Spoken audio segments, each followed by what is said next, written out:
এবার কঙ্কা fridge presence ঈদের গল্প।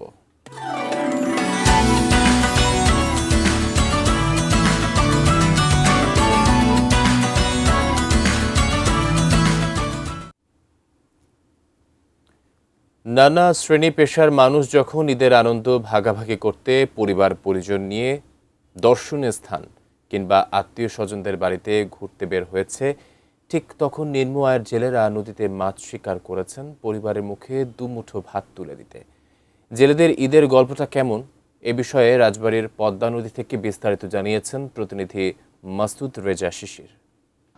আমি এই মুহূর্তে দাঁড়িয়ে আছি রাজবাড়ীর প্রমত্ত পদ্মায়, যে পদ্মায় আসলে মানুষ জীবন জীবিকার তাগিদে যারা মাছ নিয়ে কাজ করেন জেলেরা, তারা কিন্তু আসলে নদীতে আসে। আপনি জানেন যে ঈদ চলছে, গতকালকে ঈদ শেষ হয়েছে, আজকেই কিন্তু আসলে তারা জীবিকার তাগিদে কিন্তু এই নদীতে চলে এসেছে। আমরা এরকম একটি নৌকায় এসেছি, যে নৌকায় যে জেলে ভাই রয়েছে তার সাথে আসলে একটু কথা বলতে চাই। সেলিম ভাই, এই যে ঈদ গেল, ঈদ চলতেছে, ঈদের মধ্যেও আপনারা আসলে নৌকায় মাছ মারতেছেন, এই বিষয়টা কেন?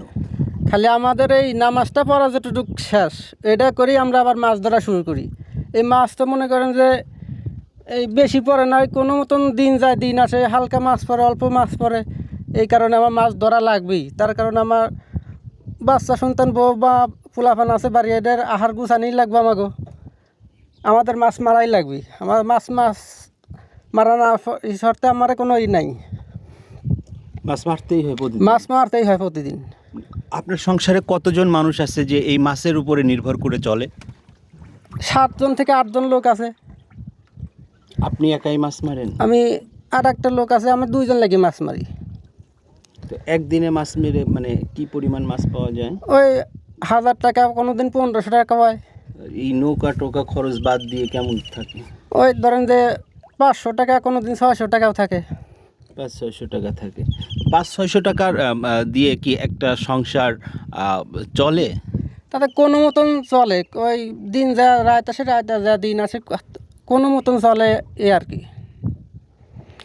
এই যে সবাই তো পরিবার নিয়ে ঘুরতে বেরোইছে, বিভিন্ন জায়গায় যাচ্ছে, তো আপনার পরিবার কি আপনার উপরে এটা নিয়ে কথা বলে না? অবশ্যই বলে, ঘোরার সুযোগ নাই। আমার এই মাছ মারাই লাগবে। মাছ ধরেন যে তো যারা চাকরি করে বিভিন্ন জায়গায় যা বিদেশ করে, তাদের ছুটি আছে, আমাদের ছুটি নেই, এই মাছ মারাই লাগবে আমাকে। ঈদের ছুটিতে সারা দেশের মানুষ মেতেছে উৎসব আনন্দে। ঈদের আনন্দ ভাগাভাগি করতে কেউ বা ছুটছেন পার্কে, কেউ বা যাচ্ছেন আত্মীয় স্বজনদের বাড়িতে। মৎস্য প্রাণী সম্পদ প্রতিমন্ত্রী সুলতান সালাউদ্দিন টুকুর ঈদের গল্পটা কেমন, তা টাঙ্গাইল পুলিশ লাইন্স থেকে জানিয়েছেন প্রতিনিধি নওশাদ রান্না সানভি। ঈদের গল্প জানাতে আজ আমাদের অতিথি মৎস্য প্রাণী সম্পদ প্রতিমন্ত্রী সুলতান সালাউদ্দিন টুকু। তার কাছ থেকেই ঈদের গল্প জানাবো। প্রথমেই ধন্যবাদ জানাই, এবং আপনার মাধ্যমে যারা শুনছেন টাঙ্গাইল সদর, টাঙ্গাইল জেলা তথা সারা বাংলাদেশের সবাইকেই আমি ঈদের শুভেচ্ছা জানাচ্ছি। ঈদ মোবারক। এই যে নতুন জামা পরে ঈদ উদযাপন করা, প্রথমে মাকে সালাম করে সালামি নেওয়া, এবং বন্ধুদের সাথে সহপাঠীদের সাথে মাঠে খেলতে যাওয়া, দৌড়াদৌড়ি করা, এবং এটার একটা আলাদা আমেজ বা আনন্দ, আবেগ। আজকে অনেকগুলি প্রোগ্রাম। প্রথমেই বজ্র অপসারণের জন্য সকালবেলায় উঠেই আমি শহরের এই বেবি স্ট্যান্ড এলাকা থেকে পরিষ্কার পরিচ্ছন্নতার কাজ শুরু করেছি। এরপরে 3টি স্কুলের খেলা উদ্বোধন করলাম, সাবেক এবং বর্তমানরা মিলে। এই যে ঈদের পরের দিন থেকে খেলার আয়োজন করা, এটার সকলের যে একটা চোখে মুখে আনন্দের যে ছাপ, এটা দেখতেও অনেক বেশি ভালো লাগে। যে আসলে মানুষ, আমরা সামাজিক জীব, মানুষ কিন্তু একা চলতে পারে না, সকলকে নিয়েই পথ চলতে হয়। সকলের সাথে আনন্দ ভাগ করা, এটার আলাদা একটা অনুভূতি, সেটা ভাষায় প্রকাশ করা যায় না। এখানে এখন পুলিশ লাইনে এসেছি, এখানে এসপি সাহেব রয়েছেন, জেলা বিএনপি নেতৃবৃন্দরাও রয়েছেন।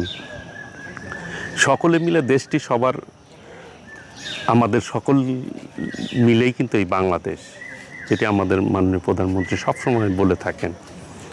যে করব কাজ করব দেশ, সবার আগে বাংলাদেশ, বাংলাদেশটাকে আমাদের বুকে ধারণ করে আমাদের পথ চলতে হবে।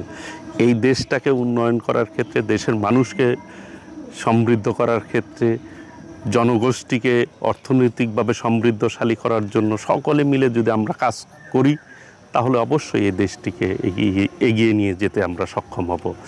ঈদে এত ব্যস্ততার মাঝেও পরিবারকে কি সময় দেওয়ার সুযোগ হয়েছে? বাড়িতে একটি আমার সহধর্মিণী আছে, আমার 2 মেয়ে ছেলে। এখনও কিন্তু সকালের নাস্তা, ভোরবেলায় বেরোইছি, চিন্তা করেছিলাম যে নাস্তাটা ওদের সাথে করব, কিন্তু এখন বাজে প্রায় 12টা, নাস্তা কিন্তু করতে পারি নাই। তারপরেও এইখানে যারা সব জায়গায় গেলে ঈদের পরের দিন যেই জায়গায় যাই, যেই অনুষ্ঠানেই যাই, কম বেশি সবাই খাওয়ার ব্যাপারে একটি চাপ দেয়।